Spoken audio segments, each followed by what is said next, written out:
కొమరం భీం జిల్లాలోని Sirpur T social welfare residential పాఠశాల విద్యార్థులు తల్లిదండ్రులు ఈరోజు రోడ్డుపై ధర్నా చేపట్టారు. పాఠశాల భవనం శిథిలావస్థలో ఉండడంతో వారిని జైపూర్ పాఠశాలకు తరలించినా అక్కడ అవసరమైన సౌకర్యాలు లేక మళ్లీ సిర్పూర్ టేక్ తిరిగి వచ్చామని తెలిపారు.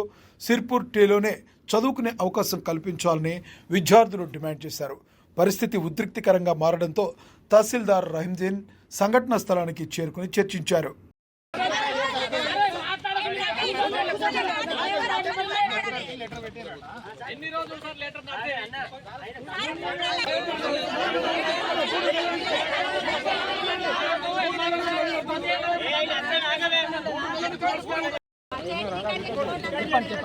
ఆయన కూడా ఫోన్ చేసిన ఆయన కూడా 4 రోజుల ముందు నాకు ఫోన్ చేసిండు. అదే ప్రాసెస్లో ఉందని చెప్పినాము. ఆల్రెడీ మీటింగ్ జరిగింది. లాస్ట్ మంత్ 2nd నాడు జరిగింది. ఇక్కడ నుంచి పోయిన తర్వాత 5వ రోజుకు 6వ రోజుకు మా సుప్రభాత్ అతన్ని పిలిచినాం. మళ్ళీ ప్లస్ కౌఠాల అతని ఇద్దరికి పిలిచినాం. పిలిస్తే సుప్రభాత్ 13 రూపీస్ అన్నారు, ఈయన 10 రూపీస్ అన్నారు. ఈ 2 ప్రపోజల్ మేము సెక్రటరీకి పంపించినాం. పంపించిన తర్వాత సెక్రటరీ వాళ్ళు ఏం చేశారంటే ఒక సౌండ్ లెస్ సర్టిఫికేట్ అడిగారు. అది మొన్న శనివారం అడిగారు. ఆదివారం ఉంటే నిన్న అయ్యలేరు. రేపు R&B అని అక్కడికి వస్తాడు.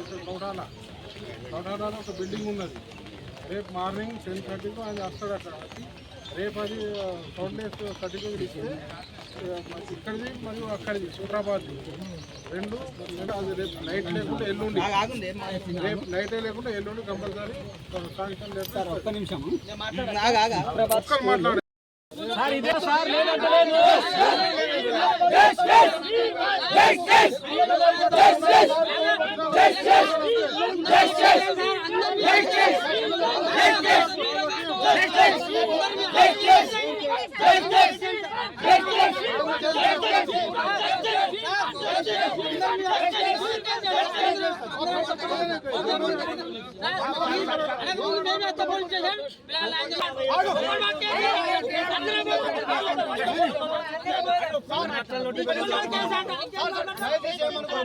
మీ పిల్లగాడికి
పిల్లలు మంచి చదివి మంచి స్టేజ్లో ఉండాలని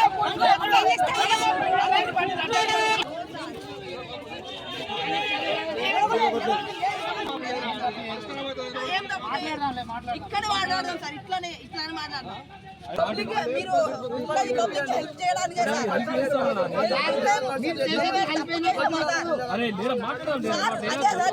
మాట్లాడదాం సార్. పైసలు తీసుకుంటాం. 90 days 3 months.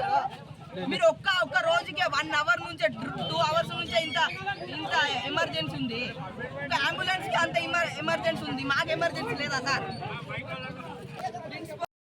ఒక్కటే సార్ వచ్చిన మీరు కూడా ఇట్లా అయ్యిందంటే స్టడీతోనే కదా మీరు అవ్వాలి, మేము అవ్వకూడదు. పోలీసులు ఎడ్యుకేటెడ్, మేము నాన్ ఎడ్యుకేటెడా? మేము చదువుకుంటాం, వాళ్ళు చదువుకున్నారు కదా. మేము డిమాండ్స్ ఎస్సీ అని ఇట్లా అంటాను. అంబేద్కర్ కూడా ఎస్సీ నుంచి వచ్చిండు. మరి చెప్పడానికి కాదు, మమ్మల్ని చూసుకోవడానికి ఒక్కసారి మేము ఎవరు చెప్తాం స్టడీ అయితే. మా పేరెంట్స్ వచ్చి చెప్పే వరకు ఇక్కడే ఉంటాం సార్. మా పేరెంట్స్ వచ్చి ఇక్కడ చెప్పి మేము వెళ్తాం సార్. మీరు న్యాయం చేయాలి సార్. మీరు ఉన్నది పబ్లిక్ కోసం సార్. ఎందుకు సార్ న్యాయం చేయట్లేదు? అప్పుడు అనిపిస్తుంది, నవ్వు అనిపిస్తుంది వాళ్ళకి. నవ్వుడు కాదు, ఇప్పుడు పొజిషన్ చూడండి. మీ కొడుకు కూడా రేపు ఇట్లానే అయితే నవ్వుతారా? ఇట్లానే నవ్వండి, ఇప్పుడు నవ్వండి, అప్పుడు కూడా నవ్వు. మమ్మల్ని ఎవ్వరు ఇంతవరకు కూడా పట్టించుకోలేదు. మేము ఇక్కడ నుంచి వెళ్ళి సార్ అన్నారు కదా, మేము మీ పిల్లల్ని తీసుకెళ్ళాలమ్మా, వర్షం వస్తుంది, గోడలు పట్టున్నాయన్న మళ్ళీ మేము వాళ్ళే ట్రాన్స్ఫర్ చేసిన పిల్లల్ని తీసుకెళ్ళిన వాళ్ళు అక్కడ ఫుడ్ బాగాలేదు, ఏది బాగా. ఫస్ట్ ఒకసారి ధర్నా చేసినాం సార్, ఫస్ట్ ధర్నా చేసినాం. ఆ ధర్నాకి ఏ తీర్మానం రాలేదు. తీర్మానం వచ్చింది. ఎంఆర్ఓ సార్ ఏమన్నారంటే నేను ఈ డేట్ ఇస్తున్నానమ్మా, మీకు డేట్కి మాత్రం మీకు ఫలితం అవుతుంది అని చెప్పిండు. ఆ డేట్ దాటిపోయింది, దానికే ఫలితం రాలేదు, ఏం చేయలేదు. అందుకోసమే ఈ రోజు మా పిల్లల్ని పట్టుకొని మేము రోడ్డు మీద కూర్చోవాల్సిన పరిస్థితి వచ్చింది సార్ మాకు. ఇప్పుడు ప్రవీణ్ సార్ మాకు ఫోన్ చేసి మాతోటి మాట్లాడిన తర్వాతనే మేము ధర్నా బంద్ చేసినాం. లేకపోతే ఈరోజు ధర్నా ఈ నైట్ అయినా ఎంతవరకు రేపటి వరకైనా ఇక్కడ కూర్చొని ఉంటుంది సార్.